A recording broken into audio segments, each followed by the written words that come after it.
Hello दोस्तों, स्वागत है एक बार फिर से आपके अपने YouTube चैनल किरण लर्नर्स अकेडमी में। हम कर रहे हैं सीजीएल माह फाइनल सीरीज रीजनिंग के लिए 25 डेज 25 चैप्टर। इस वीडियो में कवर करेंगे यह चैप्टर नंबर 18 मिसलेनियस। जितने भी क्वेश्चन मिसलेनियस का मतलब ये है दोस्तों, कुछ मिक्स टाइप के अलग टाइप के क्वेश्चन आ जाते हैं एग्जाम में।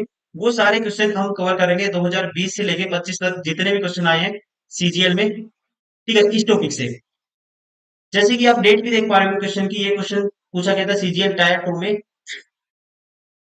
20/1/2025 को फर्स्ट शिफ्ट में। तो चलिए स्टार्ट करते हैं। क्वेश्चन नंबर 1, नीचे दिए गए कथन कारण दिया गया है जिसके बाद संभावित प्रभाव संख्या दोस्तों इफेक्ट 1 2 3 दिए गए हैं। कारण को ध्यानपूर्वक पढ़िए और नीचे कीजिए कि तीनों में से कौन सा संभावित दो इसका दोस्तों क्या हो जा सकता है, इफेक्ट हो सकता है। मतलब कि कौन सा है जो इसका प्रभाव हो सकता है, ये आपको बताना है कारण का। शहर एक्स में कल हुई बारिश के कारण रेलवे स्टेशन और हवाई अड्डे सहित कई क्षेत्रों में बाढ़ आ गई है। ठीक है, शहर एक्स में कल हुई बारिश के कारण दोस्तों रेलवे स्टेशन और हवाई अड्डे सहित कई क्षेत्रों में क्या गई, बाढ़ आ गई। अब इसका प्रभाव कौन सा हो सकता है, ये बताना है। पहले देखो, रेलवे ने आज सुबह शहर एक्स से शुरू होने वाली ट्रेनों की प्रस्ताव में देरी घोषणा की दोस्तों। ये इसका देखो, अगर ये काम हुआ है इसका ये प्रभाव हो सकता है। ठीक है, ये सही है अपने आप में, क्योंकि वहां बाढ़ आ गई है, पानी भर गया है। ठीक है, तो इसकी वजह से क्या हो सकता है, ट्रेनों ने दोस्तों प्रस्थान में देरी की घोषणा की है, ट्रेनें नहीं जा सकती, पानी भरा हुआ है। ठीक है, हम कह सकते हैं ये इसका प्रभाव हो सकता है कारण का। दूसरा, कल शाम कई उड़ानें शहर एक्स के हवाई अड्डे पर उतरने में असमर्थ रही दोस्तों। ठीक है, अगर बारिश आई है तो ये इसका ये भी प्रभाव हो सकता है। वित्त मंत्रालय ने टैक्स रिटर्न दाखिल कर, ये तो दोस्तों ये अलग स्टेटमेंट है। तो प्रभाव कौन से होंगे, 1 और 2 होगा। राइट आंसर होगा ऑप्शन सेकंड। क्वेश्चन नंबर 2, अब वही बताना है प्रभाव कौन कौन से हैं। शहर एक्स में कई लोगों ने इस महीने एक के बजाय दो बिजली बिल आने की सूचना दी है। एक के बजाय दोस्तों शहर एक्स में कई लोगों ने इस महीने एक के बजाय दो बिजली बिल आने की सूचना दी है। शहर एक्स में कई लोगों ने, बिजली बोर्ड ने शहर एक्स में उन क्षेत्रों का विवरण प्रकाशित किया है जहां कल बिजली बंद होने की संभावना है दोस्तों। ये अलग स्टेटमेंट है, ये इसका प्रभाव नहीं हो सकता। शहर एक्स के नगर निगम आयुक्त ने स्पष्ट किया है कि जिस तकनीक खराबी के कारण कई बिजली बिल उत्पन्न हुए थे उसे 48 घंटों के भीतर हल कर दिया जाएगा। तो नहीं, ये बात की है दोस्तों, तो ये इसका क्या प्रभाव हो सकता है, क्योंकि यहाँ पे भी कहा गया है शहर एक्स के कई नगर निगम आयुक्त ने क्या किया, स्पष्ट किया है जिस तकनीक खराबी कारण कई बिजली बिल, देखो कई बिजली बिल उत्पन्न हुए थे उसे 48 घंटों के भीतर हल कर दिया जाएगा। ठीक है, और इसी वजह से हम कह सकते हैं ये कारण का क्या हो सकता है, प्रभाव हो सकता है, क्योंकि शायद एक्स के लोगों ने ये बात की होगी, उन्होंने सुना होगा। ठीक है ना, और यहाँ पे इसका प्रभाव ये हो सकता है, हम कह सकते हैं। थर्ड, कई इलाकों में बिजली बोर्ड कार्यालयों के बाहर लंबी कतारें देखी गई। कतारें क्यों लगेंगी, ठीक है, ये भी कारण हो सकता है। अगर ये सूचना मिली है तो लोग भागेंगे, जाएंगे ना, मंत्रालय बिजली बोर्ड में जाएंगे, ऑफिस में जाएंगे। तो कई इलाकों में बिजली बोर्ड कार्यालयों के बाहर लंबी कतारें देखेंगे, ये भी इसका प्रभाव हो सकता है, ये भी। ठीक है, लेकिन वन इसका प्रभाव नहीं होगा, तो राइट आंसर होगा ऑप्शन 4। क्वेश्चन नंबर 3, वही है दोस्तों, कथन और प्रभाव। ठीक है, आपको बताना है। एक और दो दिए गए, ये कथन स्वतंत्र कारण हो सकते हैं, कथन स्वतंत्र कारण हो सकते हैं। ठीक है, ये कथन स्वतंत्र कारण हो सकते हैं या स्वतंत्र कारणों के या उभयनिष्ठ कारण हो सकते हैं। स्वतंत्र कारणों के प्रभाव या फिर क्या हो सकते हैं, उभयनिष्ठ कारण हो सकते हैं। इस एक कथन दूसरे कथन का प्रभाव हो सकता है। दोनों कथनों को पढ़िए और सही विकल्प का चयन कीजिए। अब आपको बताना है कौन सा कारण है और कौन सा उसका प्रभाव है, ये आपको बताना है। पहला कहता है, बालासोर में कल के दिन निर्धारित की गई सभी स्नातक परीक्षाएं विश्वविद्यालय द्वारा स्थगित कर दी गई। नई तारीखों की घोषणा अगले सप्ताह की शुरुआत में की जाएगी। अब ये लग तो रहा है आपको क्या, पहले वाला दोस्तों प्रभाव लग रहा है हमें।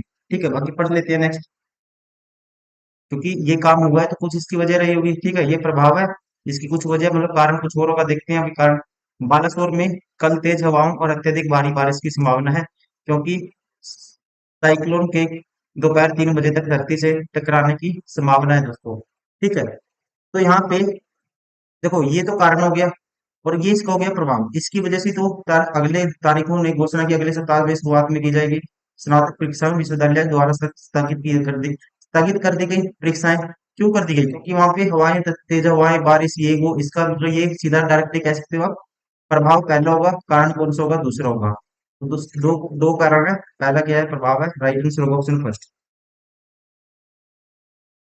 Question number 4।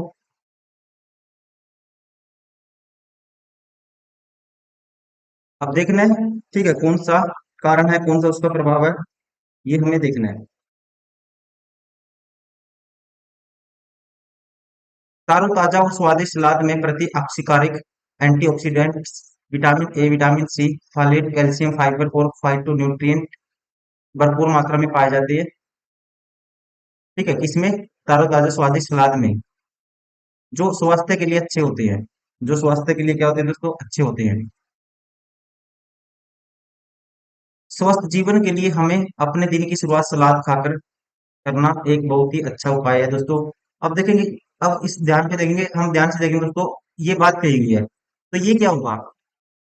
इसको, इसका ये क्या होगा? इम्पैक्ट होगा। अगर आपको क्या चाहिए? अच्छा उपाय क्या है दोस्तों?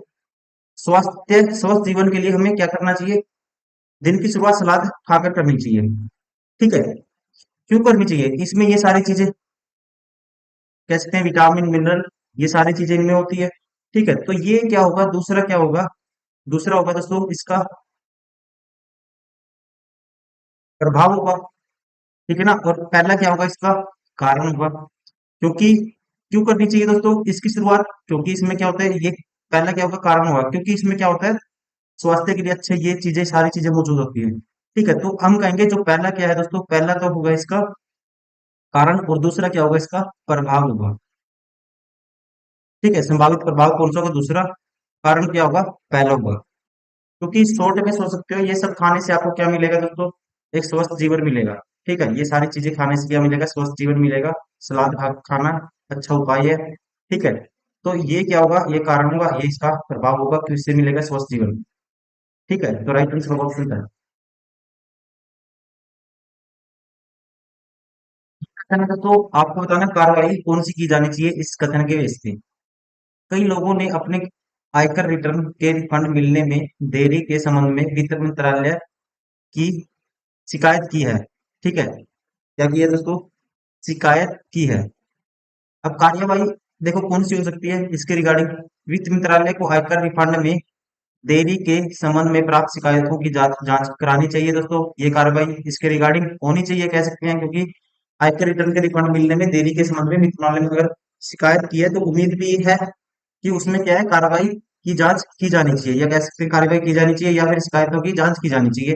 ठीक है, तो ये इसकी कार्रवाई हो सकती है। वित्त मंत्रालय को देरी की अवधि के लिए आयकर दाताओं को उनके रिफंड पर ब्याज का भुगतान करके मुआवजा देना चाहिए दोस्तों। ठीक है, अगर उसने आयकर रिटर्न रिफंड मिलने में देरी की है, तो कह सकते हैं ये भी कार्रवाई हो सकती है। ठीक है, तो दोनों की दो अनुसरण करेंगे कार्रवाई। तो राइट आंसर होगा ऑप्शन फर्स्ट। Question number 6। कथन है, कार्यवाही है वैसे ही। देखते हैं अनुसरण कौन सी कार्यवाही अनुसरण करेगी इसका। प्रिंसिपल की बार बार चेतावनी देने के बावजूद स्कूल में एक बच्चा मोबाइल फोन छुपाए हुए पकड़ा गया। बच्चे से मोबाइल फोन छीन लिया जाना चाहिए, माता पिता के स्कूल में बुलाया जाना चाहिए दोस्तों। 100% ट्रू है, ये कार्यवाही होनी चाहिए। ठीक है, इस अगर ये बात, इसको ट्रू मानना है आपको, और इसके रिगार्डिंग ये अनुसरण करेगा इसका, इसको इम्प्लीफाई करेगा, ये काम होना चाहिए, उस पर क्या करना चाहिए? कंट्रोल होना चाहिए। ठीक है ना?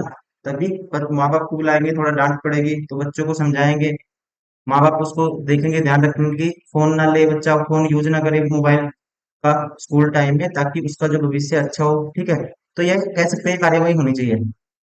इस गलती के लिए बच्चे को दंडित किया जाना चाहिए दोस्तों, कार्यवाही ये भी होनी चाहिए। ठीक है ना? चेतावनी देने के बाद भी अगर बच्चा पकड़ा गया, तो उसको कुछ ना कुछ दंड मिलना चाहिए, वरना फिर आगे से फिर वो गलती को दोहराएगा। तो दोनों की दो अनुसरण करेंगे कार्यवाही। राइट आंसर होगा ऑप्शन सेकंड।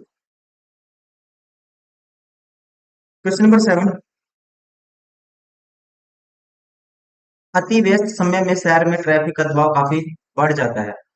अति व्यस्त समय में शहर में ट्रैफिक का जो दबाव है दोस्तों, क्या हो जाता है? बढ़ जाता है। अब देखते हैं कार्यवाही कौन सी होनी चाहिए इसके लिए? निजी वाहनों के व्यवहार्य विकल्प प्रदान करने के लिए सार्वजनिक परिवहन के बुनियादी ढांचे और सेवाओं में सुधार। अब देखो, ये बात की गई है। कथन क्या कि व्यस्त समय में शहर में ट्रैफिक का दबाव काफी बढ़ जाता है। अब कार्यवाही कौन सी होनी चाहिए? निजी वाहन व्यवहार्य विकल्प प्रदान करने के लिए, निजी वाहनों के व्यवहार्य विकल्प प्रदान करने के लिए सार्वजनिक परिवहन के बुनियादी ढांचे को सेवाओं में सुधार करना चाहिए दोस्तों। सार्वजनिक जिसमें सारे ट्रैवल करें। अब पर्सनल बंदे लेके जाएंगे अपना अपना व्हीकल, जैसे पर्सनल बंदा एक गाड़ी में बैठा है, तो अब भीड़ भड़ाका ज्यादा होगा। ठीक है, तो ये कार्यवाही होनी चाहिए। सार्वजनिक जो है सरकारी वाहन है उन पे ध्यान देना चाहिए, उनमें सुधार करना चाहिए ताकि जाम कम हो। ये कार्यवाही हो सकती है। अति व्यस्त समय के दौरान ड्राइवरों पर भारी जुर्माना लगाएं। दोस्तों, ड्राइवरों को क्या कोट है? ठीक है, ये कार्यवाही हम नहीं कह सकते, ये गलत है। राइट होगा इसका आंसर। केवल एक कार्यवाही अनुसरण करती है, राइट आंसर होगा ऑप्शन थर्ड।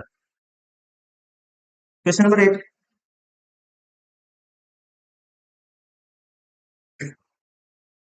अब देखना है कौन सी अनुसरण करेगी। शहरी क्षेत्रों में ग्रामीणों के प्रवास में भारी वृद्धि हुई है, क्योंकि बार बार फसल खराब होने से उन्हें वित्तीय समस्याओं का सामना करना पड़ रहा है।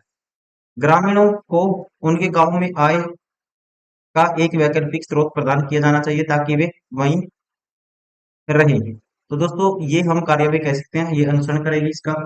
क्योंकि अब जो ग्रामीण है उनकी दोस्तों फसल खराब हो जाती है, उनको आना वित्तीय समस्याओं का सामना करना पड़ता है।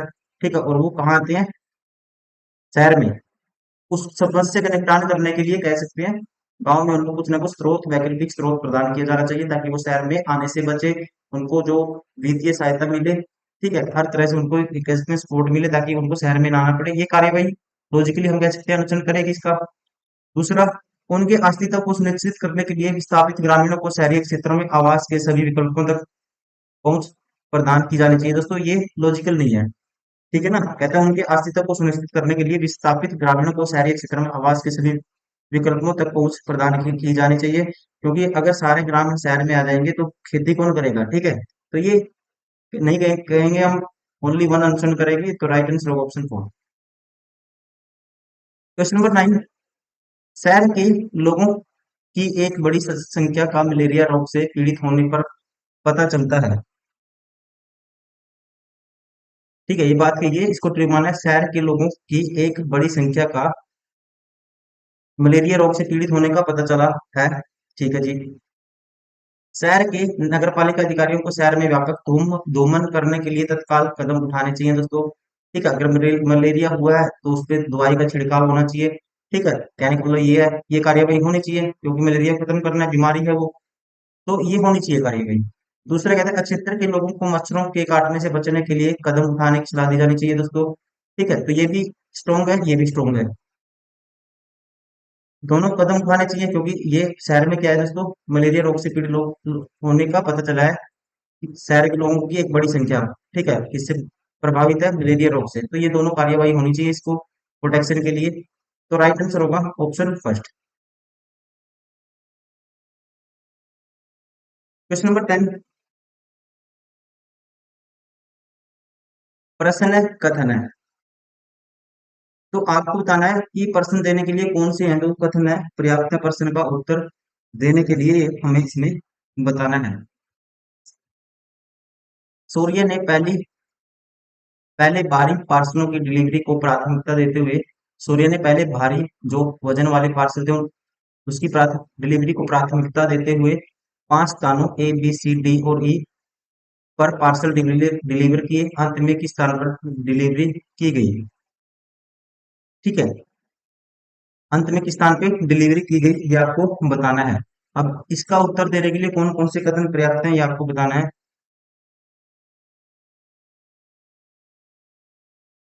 स्थान सी का पार्सल अन्य सभी पार्सलों से भारी था दोस्तों, कुछ नहीं कह सकते, कोई इन्फॉर्मेशन नहीं मिली। ठीक है, तो भारी की तो बात किसी ने किसी के बारे में बताया नहीं कि ये भारी है ये हल्का है।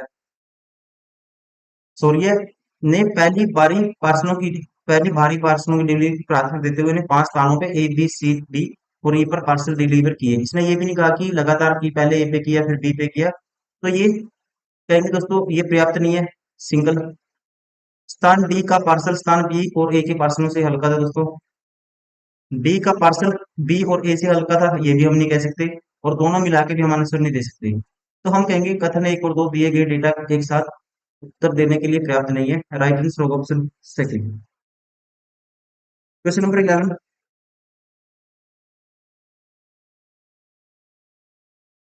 पांच अलग अलग रंगों नीला, हरा, पीला, लाल और बैंगनी के पांच घर प्रत्येक दो आसन घरों के बीच समान जगह के साथ क्रम की एक पंक्ति में बनाए गए हैं। ठीक है जी। कौन से रंग का घर पंक्ति के बिल्कुल मध्य में है? हरे और पीले रंग के घर पंक्ति के अंतिम छोरों पर बनाए गए हैं। दोस्तों ये हरा है, ये पीला है, और ऐसे हो सकता है। ठीक है, अब की बार मान लो इस साइड हरा, ये अलग मान लो। अब की बार इस साइड पीला ले लेता हूँ मैं, और इस साइड ले लेता हूँ हरा। पांच अगर है, ठीक है, दो तो ये होंगे, एक दो तीन बीच में होगा, एक दो तीन बीच में होगा। ठीक है, हरे और पीले रंग के घर पंक्ति के अंतिम छोर पर बनाए गए हैं। बैंगनी और नीले रंग के घर क्रमशः हरे और पीले रंग के घरों के पड़ोस, ठीक पड़ोस वाले घर हैं। दोस्तों बैंगनी और नीले रंग के घर, बैंगनी है हरे के पास, ठीक है जी, और पीले के पास कौन सा है दोस्तों? बैंगनी और नीला, तो पीले के पास है नीला। पांच घर हैं तो यहाँ बच गया कौन सा, वो होगा नीला, हरा, पीला हो गया, लाल, यहाँ होगा लाल। अब आपको बताना है, अब आपको बताना है पांच अलग अलग दोस्तों क्या है, प्रत्येक दो आसन घरों के बीच समान जगह के साथ है उत्तरमुखी एक पंक्ति बनाए गए हैं। कौन से घर पंक्ति के बिल्कुल मध्य में है? दोस्तों मध्य वाला हम बता सकते हैं। ठीक है, मध्य वाला लाल, दोनों मिलके, लेकिन एक से नहीं बता सकते, दोनों मिलके बता सकते हैं। तो राइट आंसर होगा ऑप्शन फोर। कथन एक और दो दिया गया डेटा एक साथ प्रश्न का उत्तर देने के लिए पर्याप्त है। Question number 12।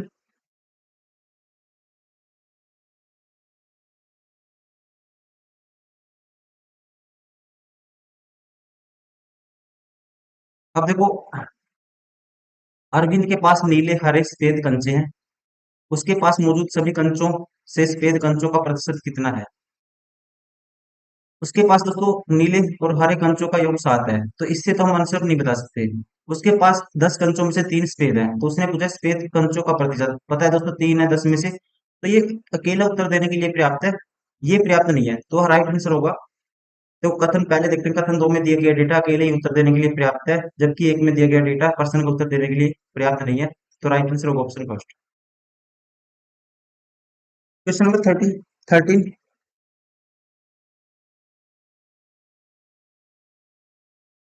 एक निश्चित कूट भाषा में फायर इन माउंटेन को ये लिखा जाता है, फायर के लिए कूट क्या होगा? माउंटेन को गो के रूप में कूटबद्ध किया जाता है। आइस एंड फायर दोस्तों देखो, अब इससे तो उत्तर नहीं दे सकते, फायर का कोड इससे नहीं निकाल सकते, क्योंकि माउंटेन का को बो के रूप में कोडबद्ध किया जाता है दोस्तों। ठीक है, बो माउंटेन का, लेकिन दो में से फिर हमें फायर का नहीं पता लगेगा। इन इन और फायर दोनों दो वेरिएबल है, तो दो इक्वेशन चाहिए, वो वाला कॉन्सेप्ट है, तो ये पर्याप्त नहीं है अकेला। आइस एंड फायर एस साई यू सी ए के रूप में अगर देखो यहाँ पे आपको फायर को बताना है दोस्तों। अब इन दोनों में से, ठीक है, इन दोनों में से देखो एक ही वर्ड क्या है दोस्तों, इसमें भी फायर है और इसमें भी फायर है, कॉमन है कोई वर्ड। ठीक है, तो उत्तर देने के लिए मतलब सीधा ही पता लग गया फायर का क्या होगा, ऐसा ही होगा। ये उत्तर अकेला देने के लिए पर्याप्त है, लेकिन ये नहीं है, तो ऐसा कौन सा ऑप्शन है? ऐसा ऑप्शन है हमारे पास, देखो कथन टू में दिया गया डेटा अकेले प्रश्न को उत्तर देने के लिए पर्याप्त है, जबकि कथन एक में दिया गया डेटा अकेले प्रश्न को उत्तर देने के लिए पर्याप्त नहीं है। राइट आंसर होगा ऑप्शन सेकंड। Question number 14।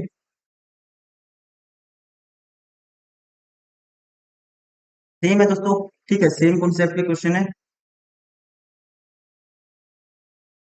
ए बी सी डी ई और एफ परिधिकार मेज के परिधि बांटे हुए हैं, उनमें से प्रत्येक का मुख मेज के केंद्र की ओर या बाहर की ओर है। डी किस दिशा में अभिमुख है? पांच लोग हैं, बी एफ के दाएं दूसरे स्थान पर बैठा है और दोनों केंद्र की ओर अभिमुख है। ए और ई के बीच में किसी भी छोर पे केवल दो व्यक्ति बैठे हैं। ए और ई दोनों समान दिशा की ओर अभिमुख है। ए बी का निकट पड़ोसी नहीं है। सी में कहता है, दूसरे में कहता है सी बी की विपरीत दिशा में है, अभिमुख है। डी सी के बाएं दूसरे स्थान पर बैठा है। देखो ना तो सिंगल इससे आंसर आ सकता, ना इससे आ सकता। दोनों मिलके भी दोस्तों कहीं पे भी यहाँ पे जिक्र नहीं हुआ कि डी की जो दिशा है ये बताई गई हो। दोनों मिलके भी पर्याप्त नहीं है। डी का जो मुख किस साइड है, बाहर की ओर है, अंदर की ओर है, बताने के लिए तो हम आपको जरूरत नहीं है सोल्व करना है। तो आप सीधा ही ठीक है पढ़ेंगे और आंसर करेंगे। आपको ऐसे ही सीखना है। ठीक है, आपको जरूरत नहीं है कि बनाओ, क्योंकि यहाँ पे कहीं डी का जो किस दिशा में अभिमुख है दोस्तों कहीं पे भी कुछ भी नहीं बताया डी के बारे में। तो यहाँ पे जो राइट आंसर होगा, डी की जो मुख की दिशा में कुछ भी नहीं बताया इसने। बस ये बताया डी सी के बाएं और दूसरे स्थान में बैठा है। ठीक है ना, इसने ये बताया कि दो का मुख बाहर है, तीन का मुख अंदर है, कुछ ऐसा भी नहीं बोला। तो वहां से हम रिलेट करते कि बी एफ के दाएं दूसरे स्थान पर बैठा है, केंद्र की ओर है दो का, तो यहाँ बच गया इसका इस साइड होगा, कुछ नहीं रिलेट कर सकते। तो यहाँ पे जो राइट आंसर होगा ये होगा फर्स्ट। एक और दो दोनों मिलकर भी प्रश्न का उत्तर देने के लिए पर्याप्त नहीं है। Option first is correct. Question number 15। छह व्यक्ति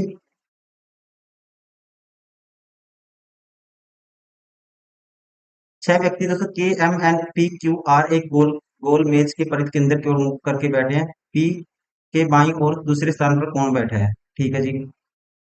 पी के बाईं ओर दूसरे स्थान पे कौन बैठा है ये आपको बताना है। छह व्यक्ति हैं, एक दो तीन चार पाँच छह। ठीक है, छह व्यक्ति हैं, एक दो तीन चार पाँच छह। के पी के ठीक दाएं बैठा है दोस्तों, के है जो पी के ठीक दाएं, के पी के ठीक दाएं बैठा है। पी और क्यू के बीच में दो व्यक्ति बैठे हैं दोस्तों, पी और क्यू के बीच में दो व्यक्ति हैं। देखो ये क्यू, यहाँ पे पी हो गया, ये क्यू हो गया। पी और क्यू के बीच में दो व्यक्ति बैठे हैं, एक दो, तो ये क्यू हो सकता है। पी यहाँ है दोस्तों, एक दो, ये क्यू हो सकता है। आर एम के दाईं और दूसरे स्थान पर बैठा है। आर है जो एम के दाईं और दूसरे स्थान पर बैठा है दोस्तों, आर है एम के दाईं। देखो एम यहाँ लेते हैं, एक दो, तो आर इसके दाईं और दूसरे स्थान पर बैठा है, तो यहाँ कोई और होगा फिर जो बच गया। ठीक है, और यहाँ पे आर एम के दाईं और दूसरे स्थान पर बैठा है। एम यहाँ नहीं हो सकता है, तो एम यहीं लेना पड़ेगा आपको। ठीक है, आर एम के दाईं और दूसरे स्थान पे बैठा है, तो यहाँ जो बच गया कौन रह गया? P Q are. ठीक है, देखो आर हो गया, एन रह गया। ठीक है, तो यहाँ होगा एन, यहाँ होगा एन। तो ये तो अकेले ही उत्तर देने के लिए पर्याप्त है। ठीक है ना, ये बताते हैं कि पी बाईं और दूसरे स्थान पे कौन बैठा है, तो पी के बाईं और दूसरे स्थान पे कौन बैठा है दोस्तों? आर बैठा है। तो ये अकेले ही उत्तर देने के लिए पर्याप्त है। एन और एम के बीच केवल दो व्यक्ति बैठे हैं, क्यू एम का निकटतम पड़ोसी है। देखो इससे हम नहीं बता सकते पी की डायरेक्शन। ठीक है, पी की डायरेक्शन इससे इससे नहीं बता सकते, इससे अकेले से बता सकते हैं। तो ऐसा कौन सा ऑप्शन है? ऐसा ऑप्शन है सेकंड। कथन का डेटा अकेले, डेटा वन अकेले प्रश्न का उत्तर देने के लिए पर्याप्त है, जबकि डेटा टू पर्याप्त नहीं है। ठीक है, टू कहते हैं, कह सकते हैं टू पर्याप्त नहीं है। राइट आंसर होगा ऑप्शन सेकंड। Question number 16। 16 में वही बताना आपको। ठीक है, यही इसमें सेम पैटर्न पे ये भी क्वेश्चन आप खुद से भी ट्राई कर सकते हैं। अब कहते हैं उस पंक्ति में कुल कितने व्यक्ति खड़े हैं जिसमें सभी व्यक्तियों का मुख उत्तर की ओर है? ए बाएं छोर से चौथे स्थान पर है दोस्तों, एम के दाईं ओर से दूसरे स्थान पर है, आर के बाईं ओर से दूसरे। देखो यहाँ से तो नहीं बता सकते कितने हैं। ठीक है, एम दाएं छोर से चौथे स्थान पर है, एम और बी के बीच में केवल दो व्यक्ति खड़े हैं। दोनों मिलके देखो दोस्तों, इससे भी अकेले नहीं बता सकते, लेकिन दोनों मिलके आप हो सकता है बता पाए, लेकिन अकेले से नहीं बता सकते। तो सबसे पहले तो ऑप्शन आपको देखना है, या तो कथन एक या दो। ठीक है, तो इसका मतलब दोस्तों ये तो बार हो गया, या सिंगल तो बता नहीं सकते। अब ये कहता है कथन एक और दो में दिया गया डेटा अकेले प्रश्न का उत्तर देने के लिए पर्याप्त है। दोस्तों ये भी गलत हो गया, आपको सोल्व नहीं करना पूरा क्वेश्चन। कथन दो में दिया गया डेटा दोस्तों अकेले नहीं है। अब दो में हो सकता है इसमें दोनों में मिलकर पर्याप्त हो, तो वो हम करके देख लेते हैं। एक बाएं छोर से, देखो अगर हमें ये पता है दोस्तों कोई भी सिंगल डेटा देने के लिए पर्याप्त, उत्तर देने के लिए पर्याप्त नहीं है, और ये इसमें दिया नहीं हुआ कि दोनों के दो मिलके भी पर्याप्त नहीं है, ना वाला दिया, एक दिया हुआ पर्याप्त है, इसका मतलब राइट आंसर होगा ऑप्शन सेकंड। जरूरी नहीं है आपको सोल्व करना, आप ऐसे आंसर कर सकते हो। Question number 17। सेम पैटर्न पे क्वेश्चन है ये भी। छह व्यक्ति A B C D E F एक सीधी पंक्ति में उत्तर की ओर अभिमुख करके बैठे हैं। डी के ठीक बाएं कौन बैठे है? दोस्तों डी के ठीक बाएं बताना। ठीक है। ए पंक्ति किसी छोर से दूसरे स्थान पर बैठा है, ठीक है। ए और बी के बीच केवल दो व्यक्ति बैठे हैं। ई सी के ठीक दाएं बैठा है। अब ये तो डी के बारे में कुछ नहीं कहा, ये तो नहीं है पर्याप्त। सी पंक्ति के बाएं छोर से तीसरे स्थान पर बैठा है। सी और एफ के बीच के व्यक्ति है, ई और एफ। यहाँ से भी दोस्तों डी का जिक्र नहीं हुआ कुछ भी। तो राइट आंसर होगा ऑप्शन, हम कहेंगे दोनों मिलकर कोई सा भी पर्याप्त नहीं है, तो ऐसा ऑप्शन कौन सा है? Option third.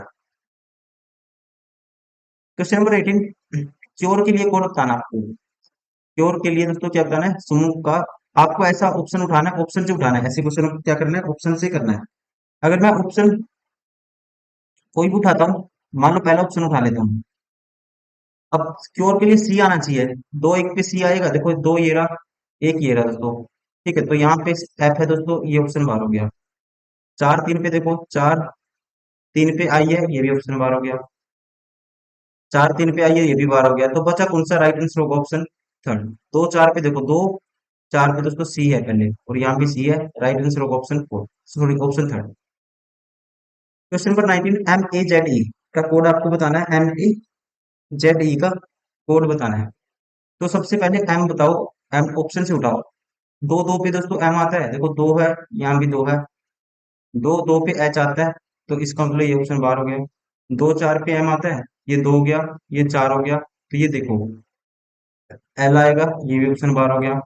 तीन एक पे एम आता है, तीन ये रहा, एक ये रहा दोस्तों जे होता है, ये भी ऑप्शन बाहर हो गया। ठीक है, राइट आंसर होगा ऑप्शन फोर। देखो एक चार पे एम आएगा, दिखा भी देता हूँ। एक ये रहा, चार ये रहा दोस्तों, देखो एम आता है। ठीक है, ये देखो एम ऐसे देखना होता है आपको। तो राइट आंसर होगा option four. Question number 20, arts के लिए कोड बताना है। आर्ट्स के लिए देखो सबसे पहले ए देखो, दो तीन पे एक है, ये रहा दोस्तों दो, ये रहा तीन। दो तीन पे ए नहीं है, ये ऑप्शन बाहर हो गया। तीन एक पे दोस्तों, तीन एक पे ए नहीं है, ये भी ऑप्शन बाहर हो गया। तीन चार पे ए है, तीन ये रहा, चार ये रहा दोस्तों, देखो ये ए आता है। ठीक है, ये हो सकता है, लेकिन पहले दो दो पे देख लेते हैं। ए है, नहीं है दोस्तों, जी है दो दो पे, ये भी ऑप्शन बाहर हो गया। राइट आंसर होगा ऑप्शन थर्ड। ठीक है ना। तो दोस्तों ये थे मिसलेनियस के कुछ क्वेश्चन, मोस्ट इंपोर्टेंट क्वेश्चन जो पूछे गए थे 2018 से लेके 20, 21, 22, 23, 24, 25 में, एसएससी के सीजीएल के एग्जाम में, या फिर कह सकते हैं सीएचएसएल या एसएससी का कोई भी एग्जाम, मोस्टली सीजीएल। उम्मीद करता हूँ आपको वीडियो पसंद आई होगी। इसके साथ साथ दोस्तों हमारी ये बुक भी आती है, मैं बताना चाहूंगा आपको क्यों पब्लिकेशन की। अगर आप एसएससी का कोई भी एग्जाम एक लिमिटेड कम टाइम में क्रैक करना चाहते हो, आपने अपना सिलेबस कंप्लीट कर लिया है, उसके बाद आप प्रैक्टिस करना चाहते हो, तो उसके लिए मोस्ट इंपोर्टेंट बुक है सारे के सारे, जितने भी क्वेश्चन पूछे हैं आज तक एसएससी में, सारे क्वेश्चन आपको इन बुक्स में मिल जाएंगे। एआई इनेबल्ड बुक है सारी की सारी, एआई के फीचर दिए हुए हैं, उनका यूज कर सकते हो आप, अपने क्वेश्चन सोल्व करने की स्पीड बना सकते हो। हर बुक में स्क्रैच कोड मिलेगा आपको। टेस्ट सीरीज भी आपको परचेज करने की जरूरत नहीं है, बस आपको क्या करना है, जो बुक में स्क्रैच कोड दिया हुआ उसका यूज करना है। आप उससे पहले आपको आना है inprepare.com वेबसाइट पे, वहां लॉगिन करोगे, मोबाइल नंबर पे गेट ओटीपी पे क्लिक करोगे, ओटीपी आएगा दोस्तों, लॉगिन हो जाएगा आपका मोबाइल नंबर से जो आईडी है, स्क्रैच कोड डालोगे। ठीक है, लॉगिन करोगे, या कह सकते हैं आप अपना जो अकाउंट है वो क्रिएट हो जाएगा मोबाइल नंबर से ओपन करने से।